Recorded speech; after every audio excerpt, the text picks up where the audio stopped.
Bismillahirrahmanirrahim. Alhamdulillahirabbil alamin. Wassalatu wassalamu ala asyrafil anbiya'i wal mursalin. Nabiyina Muhammadin wa ala alihi wa ashabihi ajma'in amma ba'd. Ya, kita teruskan ya, ini masih tentang melontar jumrah ya. Poin yang ketujuh, hukum menunda pelemparan jumrah dari waktunya. Hukmu ta'khiri ramyi an waqtihi.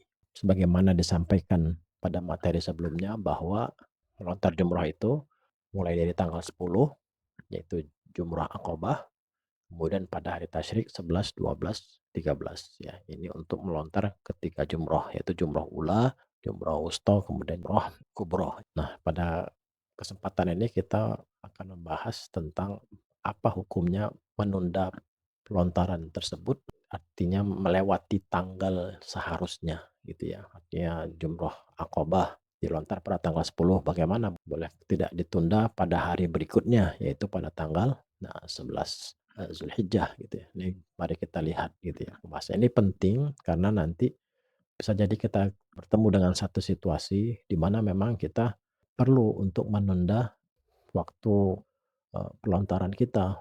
Nah, kalau kita ada maklumat ini, informasi ini setidaknya dapat menjadi pegangan kita ya untuk menunda pelontaran jumrah kita. Sebagaimana telah kita ketahui, melempar jumrah hukumnya wajib. Jika terlambat dari waktunya atau tidak terlaksana, wajib ditebus dengan dam sesuai dengan ketentuan yang disebutkan para fuqaha ya. Ini sudah disampaikan sebelumnya, melempar jumrah hukumnya wajib. Kemudian perkara wajib itu kalau ditinggalkan maka harus ditebus dengan dam. Ini sudah kita sampaikan sebelumnya. Nah, kemudian bagaimana dengan menundanya gitu ya. Berikut pandangan mazhab Hanafi, jika seseorang tidak melempar sebutir, 2 butir, atau 3 butir dari jumroh di hari kurban sampai keesokan harinya, dia boleh melempar jumlah kerikil yang belum ia laksanakan tersebut atau bersedekah sebesar setengah sak gandum untuk tiap-tiap kerikil. Akan tetapi jika kadar makanan ini mencapai 1 dam, maka dia boleh menguranginya sedikit. Ini pandangan mazhab Hanafi ya, bahwa ada sebutir, 2 butir, atau 3 butir dari jumlah batu yang harus dilontarkan pada hari kurban tersebut dilakukannya keesokan harinya gitu. Jadi kan itu ada 7 butir ya. Kemudian 7 butir itu pada tanggal 10 kita baru melontarnya 4 butir atau 5 butir atau 6 butir batu. Jadi masih belum cukup 7 batu yang kita lontarkan atau belum cukup 7 lontaran. Masih tersisa 1, 2, atau 3. Maka menurut mazhab ini boleh kita lontarkan pada tanggal 11 atau hari berikutnya. Atau kita tebus dengan sedekah sebesar setengah sak gandum untuk tiap-tiap kerikilnya. Tetapi kalau kadar tersebut mencapai 1 dam, maka dia boleh menguranginya sedikit. Nah, karena kalau dihitung-hitung, wah ini 3 batu misalnya gitu ya.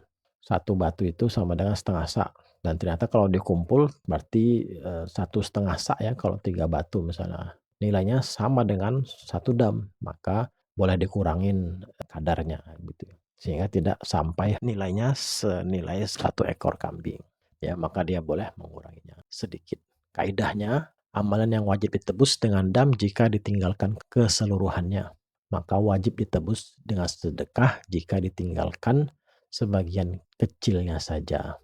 Jadi, jika dia meninggalkan lemparan secara keseluruhan sampai keesokan harinya, dia wajib menebus dengan dam menurut Abu Hanifah.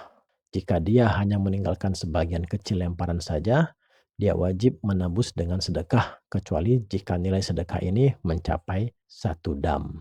Jadi kaidahnya ini ya, amalan wajib itu ditebus dengan dam jika ditinggalkan keseluruhannya. Artinya ada 7 lemparan.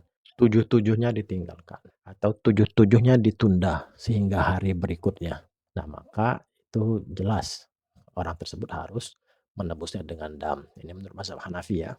Tapi jika ditinggalkannya sebagian kecil saja, kan kalau 7, berarti kalau ditinggalkan 3, berarti masih lebih banyak yang dilontarkan, yaitu 4 kan.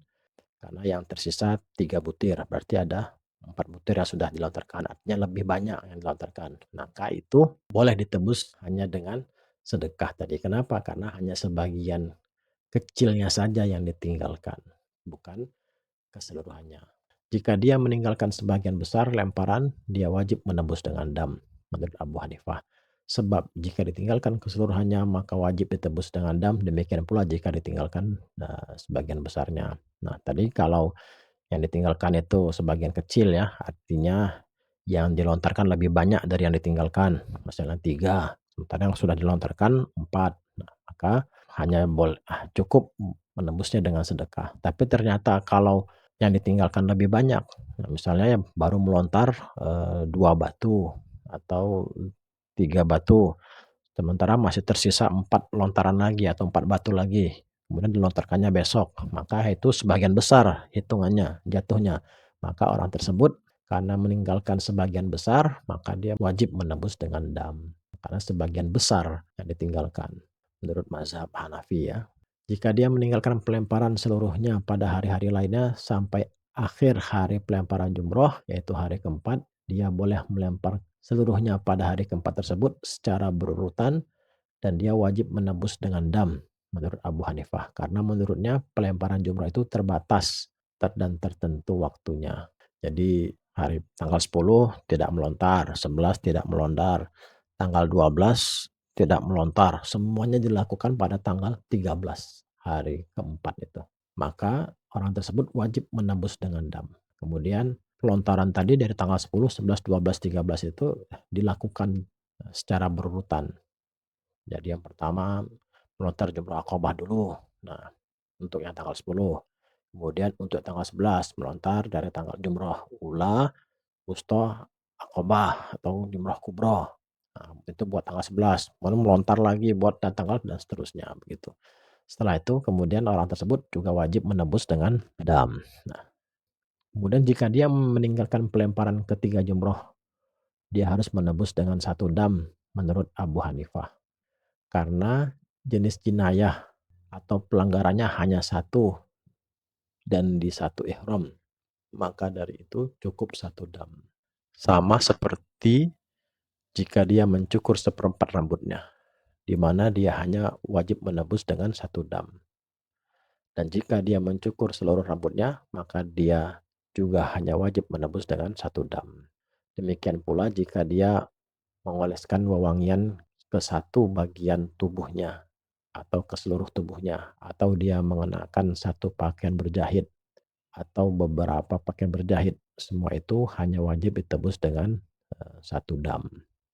Jadi menurut Abu Hanifah, kalaupun yang ditinggalkan itu hanya 3 jumroh, tetap orang tersebut harus menebus 1 dam. Ini dikiaskan atau diambil perbandingannya dengan pelanggaran yang dilakukan saat seorang itu tengah berihram. Di tengah berihram itu kan ada larangan-larangan gitu, larangan-larangan ihram.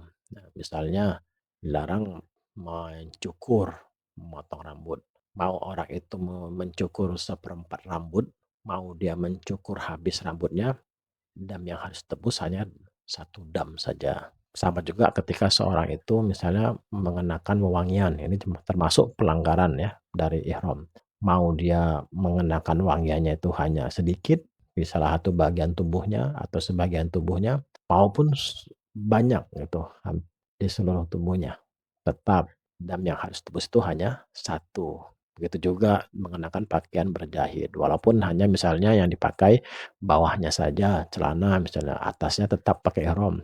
Artinya tidak semua tubuhnya itu ditutupi pakaian berjahit, tetap yang ditebus itu hanya 1 dam.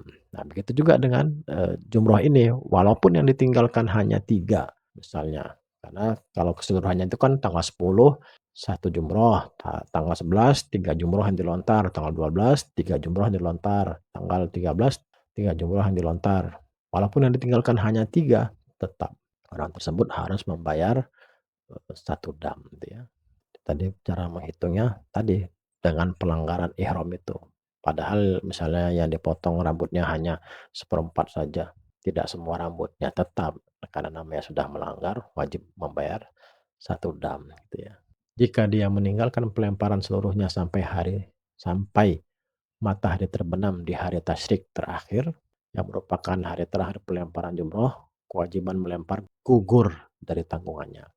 Dan dia wajib menebus dengan satu dam. Semua ulama mazhab Hanafi sepakat dalam hal ini. Sebab waktunya telah lewat. Sementara amalan ini tidak dapat diqadha. Juga karena dia meninggalkan amalan wajib sampai habis waktunya. Kalau tadi yang di atas ini, dia melontar jumroh itu pada hari terakhir. Semuanya dilontar pada hari terakhir. Ini tadi ya. Melempar seluruhnya pada hari keempat. Nah, ini kalau memang waktunya masih ada gitu. Jadi dia lontarin semuanya dari tanggal 10, 11, 12, 13 gitu. Tapi kalau ternyata waktunya sudah habis, sudah lewat waktu maghrib, ya maka orang tersebut yang sudah pasti wajib membayar satu dam. Nah, kemudian ya dia tidak perlu lagi untuk melempar jumroh. Kenapa? Karena waktunya sudah habis, sudah lewat waktunya. Jadi misalnya udah maghrib, dia lontarin tuh, dia bayar dam, kemudian dia lontarin tuh tanggal 10, 11, 12, 13, nggak perlu. Kenapa? Karena waktunya sudah habis, ya sudah cukup bayar dam saja dan tidak perlu diqadha gitu ya, kata mazhab Hanafi ini. Kenapa? Karena waktunya sudah lewat. Kemudian ya melontar jumroh ini sudah ditentukan waktunya. Kalau sudah lewat ya sudah gitu ya. Yang pasti orang tersebut harus menebus dengan satu dam. Ini mazhab Hanafi. Kemudian mazhab Maliki berpandangan jika dia menunda pelemparan sebutir kerikil atau lebih sampai malam atau hari berikutnya, dia wajib menebus dengan dam. Sebab waktu ada, yaitu siang hari, sudah habis dan telah masuk waktu qadha. Nah ini kalau mazhab Maliki bahkan sebutir saja atau lebih gitu ditunda sampai malamnya gitu, apalagi keesokan harinya gitu. Ya, orang tersebut sudah wajib membayar dam. Kenapa? Karena waktu adanya itu waktu yang aslinya ya untuk melaksanakan pelontaran jumrah itu pada siang hari. Kalau sudah lewat waktunya, maka artinya setelah lewat waktu siang itu ya sudah malam hari, maka dia sudah masuk waktu qadha, bukan lagi ada. Dia boleh mengqadha pelemparan jumrah aqabah atau pelemparan hari kedua atau ketiga sebelum matahari terbenam di hari keempat.